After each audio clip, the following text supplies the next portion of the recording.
Tuntutan ini terungkap di jam persidangan di Pengadilan Tipikor Palembang, di mana jaksa penuntut umum nyato ke terdakwa SY, mantan Kepala Dinas Peternakan sama Perikanan Lubuk Linggau, sudah bersalah melanggar pasal 3 Undang-Undang Tindak Pidana Korupsi.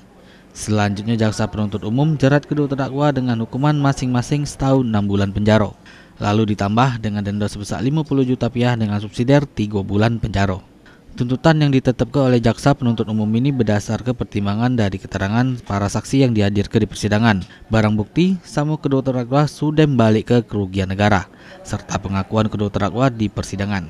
Atas tuntutan ini, persidangan dipimpin Majelis Hakim Posma Penanggolan ngasih kesempatan bagi kuasa hukum kedua terdakwa untuk aju ke pledoinya yang dijadwal ke jero sidang berikutnya.